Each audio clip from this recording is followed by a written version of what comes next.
সব পূজা পবিত্র না। কিছু পূজা আছে যেগুলো মানুষ লুকিয়ে করে, বন্ধ দরজার ওপাশে, কারণ সেই পূজার সাথে জড়িয়ে থাকে একটা নিষিদ্ধ নাম, বাল। এই নামটা একবার উচ্চারণ করলেই অন্ধকার থেকে এমন কিছু একটাকে জাগিয়ে তোলা, যাকে একবার ডাকলে সে কখনো খালি হাতে ফেরে না। ওয়েলকাম ব্যাক প্রিয় শ্রোতা, আমি শাহাদাত হোসেন, আর আপনি শুনছেন ভূত FM 9.8, যেখানে গল্প নয়, ভয় নিজেই কথা বলে। আজকের ঘটনাটি পাঠিয়েছেন লন্ডনে থাকা একজন প্রবাসী, ড্যানিয়েল। তিনি পেশায় একজন সাউন্ড ইঞ্জিনিয়ার। লন্ডনের একটি আন্ডারগ্রাউন্ড মিউজিক স্টুডিওতে কাজ করার সময় তার পরিচয় হয় এমন একজনের সাথে, যে মিউজিকের আড়ালে চর্চা করত এক ভয়ঙ্কর প্রাচীন গুপ্তবিদ্যার। কি হতো সেই সাউন্ডপ্রুফ স্টুডিওর বন্ধ দরজার ওপাশে? কেন মানুষ নিজের আত্মাকে বিক্রি করে দেয় শয়তানের কাছে? চলুন সরাসরি চলে যাই লন্ডনের সেই অভিশপ্ত রাতের গভীরে। ভয়ের আরেক নাম, ভূত FM 9.8। প্রিয় শাহাদাত ভাই, আমি ড্যানিয়েল। আমি একজন খ্রিস্টান, আর গত 8 বছর ধরে আমি লন্ডনে থাকি। আমি জানি না আমার এই কথাগুলো কেউ বিশ্বাস করবে কিনা, কারণ মানুষ শুধু সেটাই বিশ্বাস করে যা সে নিজের চোখে দেখে। কিন্তু আমাদের এই চেনা পৃথিবীর ঠিক পাশেই আর একটা জগৎ আছে, একটা অন্ধকার, পচা আর অভিশপ্ত জগৎ। আর মাঝে মাঝে কিছু মানুষ নিজেদের স্বার্থে ওই জগতের দরজা খুলে দেয়। আমি যা বলতে যাচ্ছি তা কোনো বানানো গল্প না। এই ঘটনাটা ঘটার পর আমি আজও রাতে একা ঘরে ঘুমাতে পারি না। একটু শব্দ হলেই আমার মনে হয় কেউ হয়তো অন্ধকারের ভেতর থেকে আমাকে ডাকছে। ঘটনাটা আজ থেকে প্রায় 1 বছর আগের। লন্ডনের আবহাওয়া এমনিতেই বেশিরভাগ সময় মেঘলা, গুমোট আর স্যাঁতস্যাঁতে থাকে। আমি তখন সেন্ট্রাল লন্ডনের পুরনো একটা আন্ডারগ্রাউন্ড মিউজিক স্টুডিওতে কাজ করতাম। জায়গাটা ছিল একটা পুরনো কমার্শিয়াল বিল্ডিংয়ের বেসমেন্টে। স্টুডিওটা মাটির নিচে হওয়ায় সেখানে বাইরের কোনো শব্দ বা সূর্যের আলো পৌঁছত না। দিন হোক বা রাত, ভেতরে সব সময় কৃত্রিম আলো জ্বলত। আমি ছিলাম ওই স্টুডিওর চিফ মিউজিক ডিরেক্টরের অ্যাসিস্ট্যান্ট। ওই ডিরেক্টরের নাম ছিল ইলিয়া। মানুষ হিসেবে ইলিয়া ছিল ভীষণ চুপচাপ, ইন্ট্রোভার্ট এবং কাজ পাগল। ওর চেহারাটা সব সময় ফ্যাকাশে থাকত, চোখের নিচে গাঢ় কালো দাগ। মনে হতো মানুষটা অনেক দিন ধরে ঠিকমতো ঘুমায়নি। ও খুব অদ্ভুত ধরনের কিছু ফ্রিকোয়েন্সি আর ডার্ক ব্যাকগ্রাউন্ড মিউজিক নিয়ে কাজ করত। প্রথম সবকিছু স্বাভাবিকই ছিল। সে আমার সাথে খুব প্রফেশনালি কথা বলতো, কাজ বুঝিয়ে দিত। আমি ওর ডেডিকেশন দেখে মুগ্ধ ছিলাম। কিন্তু কিছুদিন পর আমি লক্ষ্য করলাম ইলিয়ার আচরণ আস্তে আস্তে বদলাতে শুরু করেছে। আমাদের ডিউটি সন্ধে 7টায় শেষ হয়ে গেলেও সে প্রায়ই রাতে একা স্টুডিওতে থেকে যেত। আমি জিজ্ঞেস করলে খুব স্বাভাবিক গলায় বলতো, ড্যানিয়েল, রাতের এই নিস্তব্ধতায় আমি মিউজিকের আসল ভাইবটা ধরতে পারি। দিনের বেলা চারপাশের নয়েজ আমাকে ডিস্টার্ব করে। আমি তখন বিষয়টা নিয়ে খুব একটা মাথা ঘামাইনি। ভেবেছিলাম বড় আর্টিস্টদের হয়তো এমনই কিছু খামখেয়ালিপনা থাকে।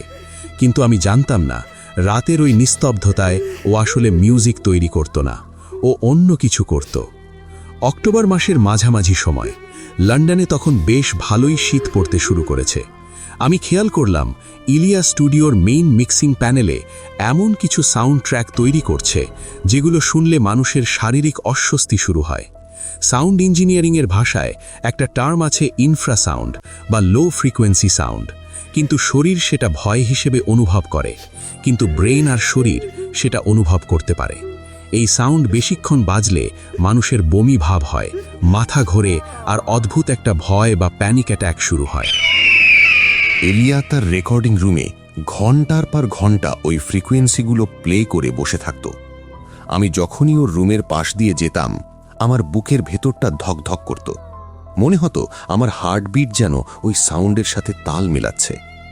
একদিন আমি আর থাকতে না পেরে ওকে বললাম, এলিয়া, তুমি এই সাউন্ডগুলো নিয়ে কি করছো? এগুলো তো কমার্শিয়াল কোনো ট্র্যাকে যাবে না। এগুলো শুনলে তো মানুষের নার্ভাস ব্রেকডাউন হয়ে যাবে। এলিয়া আমার দিকে ঘুরল। ওর চোখ দুটো কেমন যেন লালচে হয়েছিল।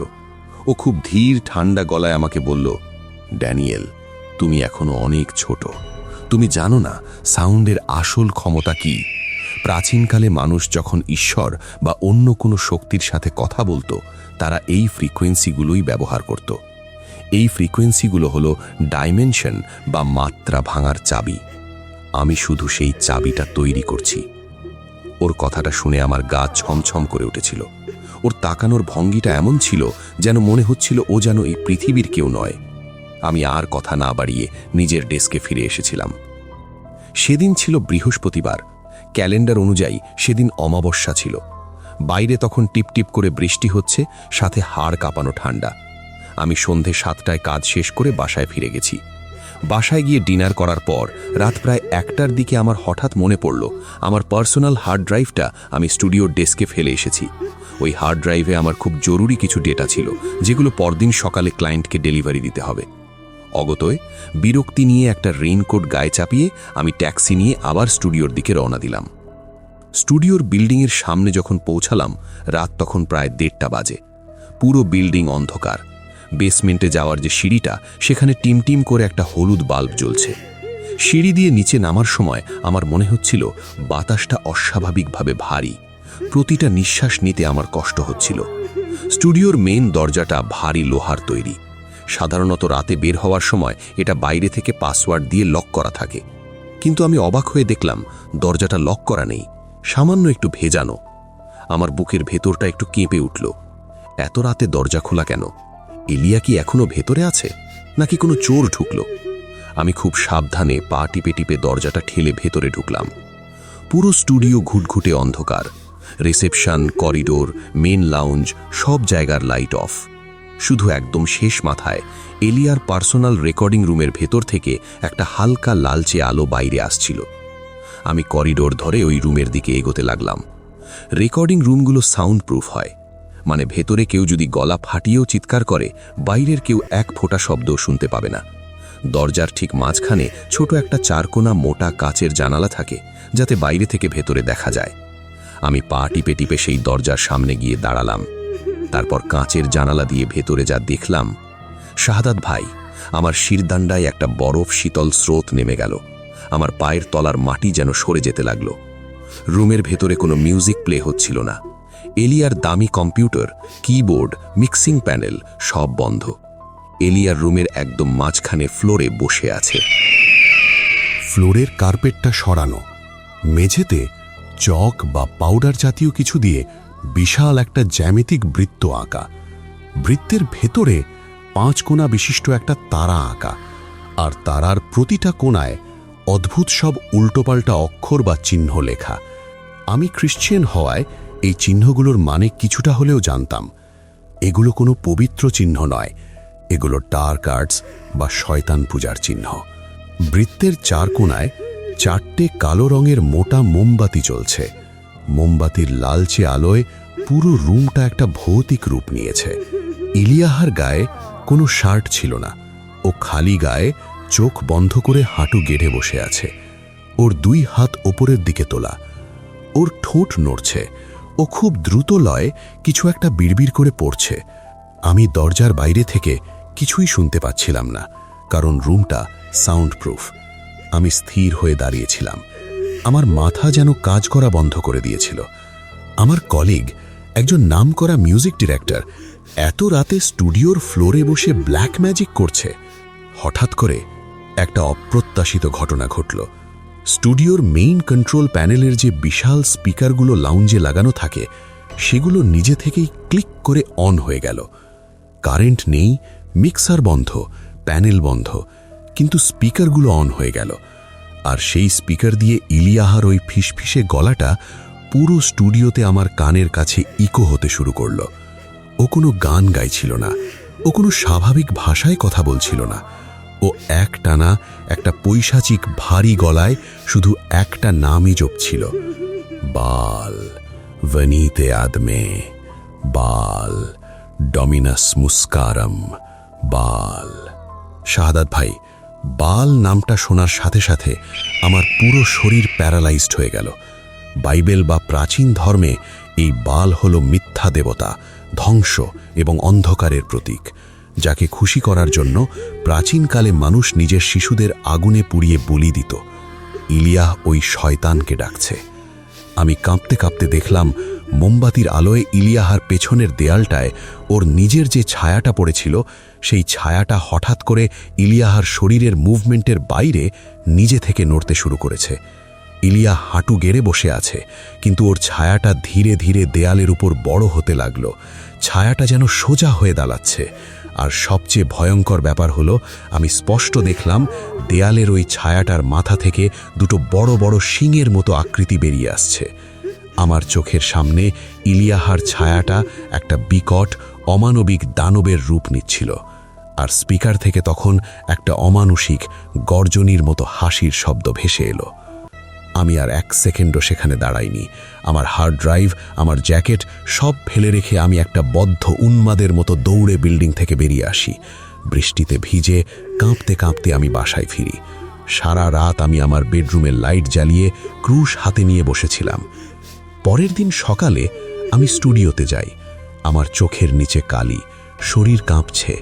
আমি সিদ্ধান্ত নিয়েছিলাম আজই আমি রেজিগনেশন লেটার জমা দিয়ে এই নরক থেকে বের হয়ে যাব। স্টুডিওতে ঢুকে দেখলাম সবকিছু একদম নর্মাল। ইলিয়াহ ওর ডেস্কে বসে কফি খাচ্ছে আর ল্যাপটপে কাজ করছে। আমাকে দেখে খুব স্বাভাবিকভাবে হাসল। Good morning Daniel, you look tired, রাতে ঘুমোওনি? ওর ওই স্বাভাবিক হাসিটা দেখে আমার গা গুলিয়ে উঠল। আমি কিছু না বলে মাথা নেড়ে নিজের ডেস্কে গিয়ে বসলাম। দুপুরের দিকে যখন আমি কফি মেশিনের কাছে গেলাম, তখন স্টুডিওর এক পুরনো ক্লিনার রবার্ট কাকু আমার কাছে এলেন। রবার্ট কাকু এই স্টুডিওতে প্রায় 20 বছর ধরে কাজ করেন। উনি আমার ফ্যাকাশে চেহারা দেখে খুব নিচু গলায় জিজ্ঞেস করলেন, কি হয়েছে ড্যানিয়েল, কাল রাতে কিছু দেখেছো নাকি? আমি চমকে ওনার দিকে তাকালাম। আমি কোনো ফণিতা না করে ওনাকে কাল রাতের পুরো ঘটনাটা বললাম। মোমবাতি, বৃত্ত আর সেই নামটা বাল। রবার্ট কাকুর মুখটা ছাইয়ের মতো সাদা হয়ে গেল। উনি এদিক ওদিক তাকিয়ে আমাকে এক কোণায় টেনে নিয়ে গেলেন। তারপর ফিসফিস করে কাঁপা কাঁপা গলায় বললেন, ড্যানিয়েল, ইলিয়াহ সাধারণ মানুষ নয়। ও মিউজিক ডিরেক্টর শুধু বাইরের দুনিয়ার কাছে। আসলে ও হলো প্রাচীন গুপ্তবিদ্যা আর ব্ল্যাক ম্যাজিকের একজন উচ্চপদস্থ অনুসারী। ও মিউজিকের সাউন্ড ফ্রিকোয়েন্সির মাধ্যমে বাল নামের সেই প্রাচীন শয়তানকে এই ডাইমেনশনে, এই দুনিয়াতে আনার চেষ্টা করছে।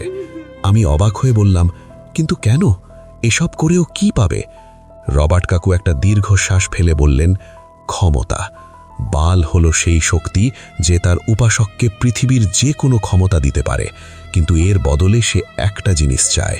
সে সাধারণ কোনো বলি নেয় না, সে চায় পবিত্র রক্ত, নিষ্পাপ রক্ত। তুমি ওর থেকে দূরে থাকো ড্যানিয়েল। ওর সাধনার একদম শেষ পর্যায়ে চলে এসেছে। আমি নিশ্চিত ও খুব শিগগিরই একটা বড় বলি দেওয়ার প্রস্তুতি নিচ্ছে। রবার্ট কাকুর কথাগুলো আমার কানের কাছে বোমার মতো ফাটল। আমি সেদিনই বিকেলে ম্যানেজমেন্টের কাছে আমার ইস্তফাপত্র জমা দিই। আমি বলে দিই, কাল থেকে আমি আর আসব না। কিন্তু শাহাদাত ভাই, শয়তান মানুষকে এত সহজে তার জাল থেকে বের হতে দেয় না। এর ঠিক 3 দিন পর, যখন আমি ভেবেছিলাম আমি সব বিপদ থেকে মুক্ত, তখন ইলিয়াহার একটা মেসেজ আমার ফোনে আসে।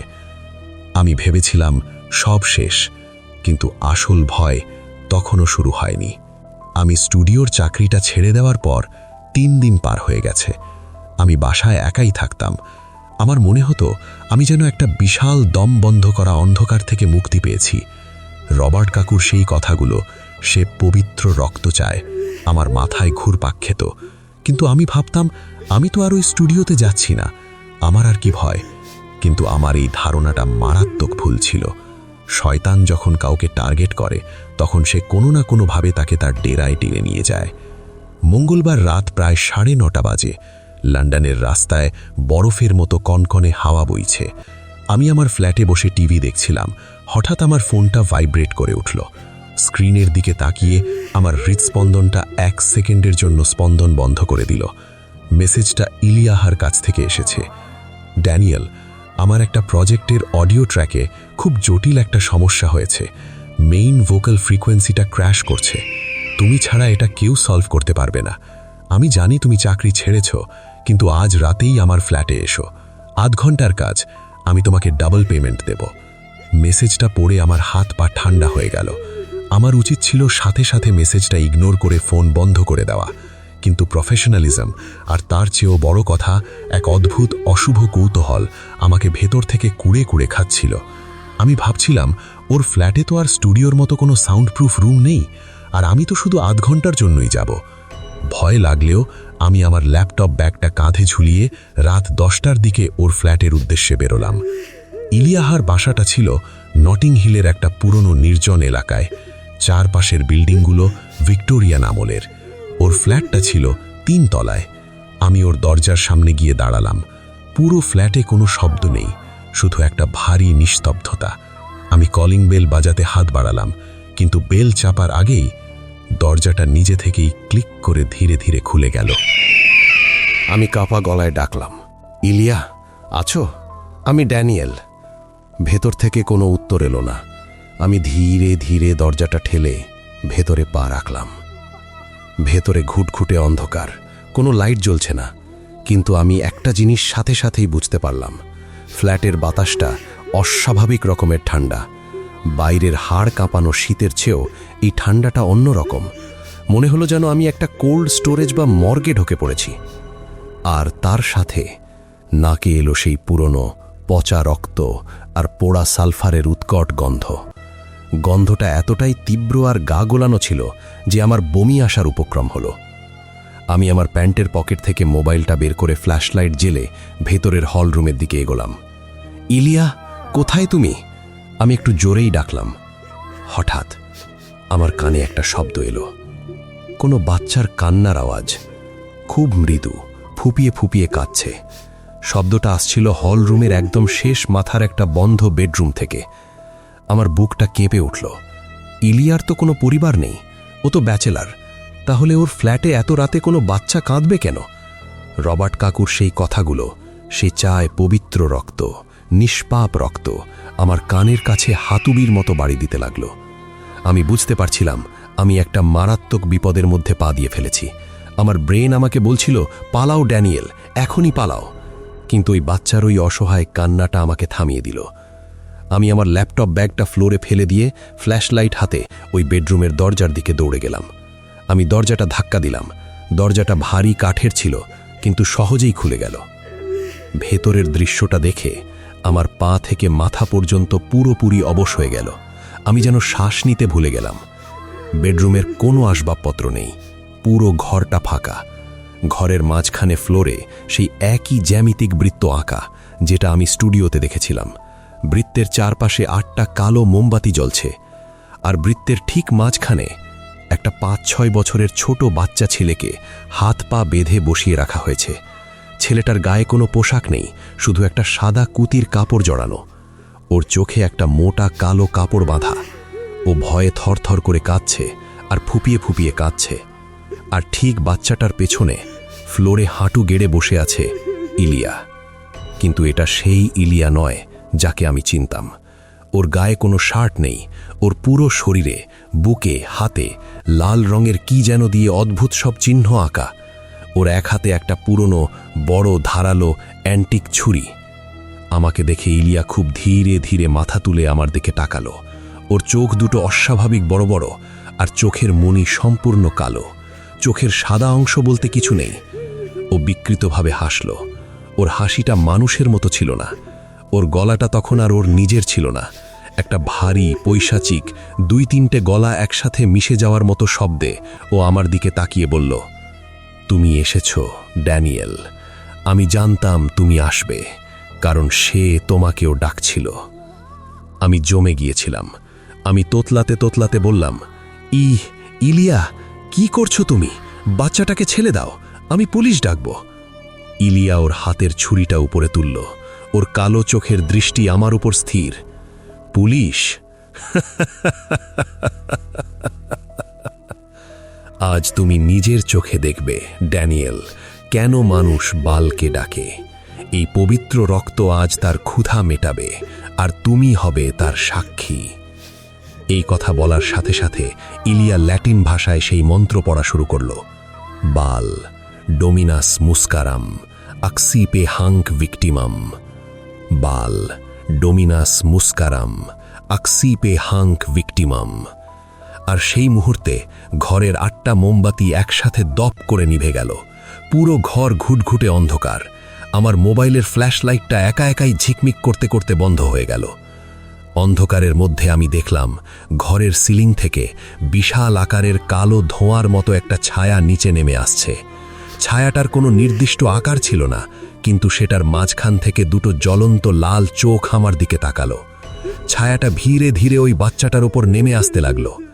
আমি ওই বাচ্চাটার একটা তীক্ষ্ণ বুক ফাটা আর্তনাদ শুনতে পেলাম, মা! আমি আর আমার স্নায়ু ধরে রাখতে পারলাম না। আমার হাতের মোবাইলটা ছিটকে পড়ল ফ্লোরে।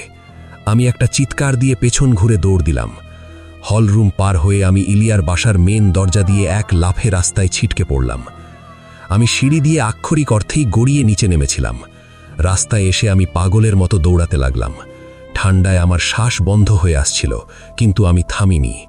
পেছন থেকে আমি শুধু ওই বাচ্চাটার শেষ আর্তনাদ শুনতে পেয়েছিলাম, আর তারপর একটা পিন পতন নীরবতা। আমি সোজা দৌড়ে প্রায় 1 মাইল দূরে একটা পুলিশ স্টেশনে যাই। আমি ঘামে ভিজে একাকার, কাঁপতে কাঁপতে ডিউটি অফিসারকে সব বলি। বাচ্চাটাকে খুন করা হচ্ছে শুনে পুলিশ সাথে সাথে 2 গাড়ি ফোর্স নিয়ে আমার সাথে ওই বাসায় যায়। আধ ঘন্টা পর আমি পুলিশের সাথে যখন ওই বাসায় ফিরে আসি, বাসাটা সম্পূর্ণ ফাঁকা। ইলিয়া নেই, সেই বাচ্চাটা নেই, ফ্লোরে কোনো জ্যামিতিক বৃত্ত নেই। শুধু ফ্লোরের ঠিক মাঝখানে কয়েক ফোঁটা তাজা রক্ত আর একটা অর্ধপোড়া কালো মোমবাতি পড়েছিল। পুলিশ পুরো ফ্ল্যাট তন্ন তন্ন করে খুঁজল, কিন্তু ইলিয়ার কোনো রেকর্ড বা অস্তিত্ব সেখানে ছিল না। ফ্ল্যাটটা নাকি গত 6 মাস ধরে খালি পড়েছিল। স্টুডিওতে গিয়েও পুলিশ কিছু পায়নি। স্টুডিও থেকে সে তার সমস্ত ইকুইপমেন্ট সরিয়ে নিয়েছিল। সে যেন বাতাসে মিলিয়ে গেছে। পুলিশ আমাকে অনেক জেরা করেছিল। তারা ভেবেছিল হয়তো আমি ড্রাগস নিয়ে হ্যালুসিনেট করছিলাম, কিন্তু আমি জানি আমি কি দেখেছি। আজ প্রায় 1 বছর পার হয়ে গেছে। আমি ওই চাকরি ছেড়ে দিয়েছি। আমি এখন অন্য একটা শহরে থাকি, অন্য একটা কাজ করি। আমি চেষ্টা করি ওই রাতের কথা ভুলে যেতে, কিন্তু শাহাদাত ভাই, শয়তান কি এত সহজে ভোলে? আজও যখন আমি রাতে একা থাকি, মাঝে মাঝে আমার রেডিওর স্পিকার থেকে বা আমার ল্যাপটপের হেডফোন থেকে অদ্ভুত একটা লো ফ্রিকোয়েন্সির শব্দ ভেসে আসে, আর একটা ফিসফিসে অমানবিক গলা আমাকে ডাকে, বাল ভেনিতে আদমে ড্যানিয়েল। আমি জানি সেই রাতটা হয়তো এখনো শেষ হয়নি। আমি জানি ইলিয়া হয়তো লন্ডনের অন্য কোনো অন্ধকার বেসমেন্টে অন্য কোনো নিষ্পাপ বাচ্চাকে বলি দিচ্ছে, আর সেই প্রাচীন শয়তান বাল, সে হয়তো আমার জন্য অপেক্ষা করছে। আমার গল্পটা এখানেই শেষ। আমি শুধু আপনাদের একটা কথাই বলবো, যারা মিউজিক বা সাউন্ড নিয়ে এক্সপেরিমেন্ট করেন, তারা কখনো এমন কোনো ফ্রিকোয়েন্সি নিয়ে খেলবেন না যা এই পৃথিবীর নয়, কারণ আপনি জানেন না আপনি ওই শব্দের মাধ্যমে কোন অন্ধকারের দরজা খুলে দিচ্ছেন। প্রিয় শ্রোতারা, স্তব্ধ হয়ে যাবার মতো একটা অভিজ্ঞতা। লন্ডনের বুকে ঘটে যাওয়া এই ঘটনা প্রমাণ করে শয়তানের উপাসকরা আমাদের আশেপাশেই লুকিয়ে থাকে। আমরা হয়তো তাদের চিনি, হয়তো তাদের সাথে কাজও করি, কিন্তু আমরা জানি না তাদের আসল রূপ কি। এই ঘটনাটি আপনাদের কেমন লাগলো কমেন্টে জানাবেন। ঘটনাটি ভালো লাগলে লাইক দিন, আর এমন ভয়ঙ্কর ঘটনা শুনতে আমাদের ইউটিউব চ্যানেলটি সাবস্ক্রাইব করে রাখুন। আপনার সাথে যদি এমন কোনো গা ছমছমে অমানবিক ঘটনা ঘটে থাকে, তাহলে আমাদের কাছে পাঠাতে পারেন। আপনি চাইলে আপনার পরিচয় সম্পূর্ণ গোপন রাখা হবে। ঘটনা পাঠানোর ঠিকানা bhutfm98bd@gmail.com। আর হ্যাঁ, আজকের এপিসোড শোনার পর আপনি যদি কখনো রাতে একা থাকা অবস্থায় আপনার রেডিও, টিভি বা মোবাইল থেকে হঠাৎ করে কোনো অজানা ফিসফিসে নাম বারবার শুনতে পান, তাহলে ভুল করেও সেই নামের উত্তর দেবেন না, কারণ একবার উত্তর দিলে তারা বুঝে যায় আপনি তাদের দেখতে পাচ্ছেন, আর তারপর তারা আপনার কাছে চলে আসে। আপনি শুনছিলেন ভূত FM 9.8, ভয় রহস্য আর অজানার ঠিকানা। শুভরাত্রি।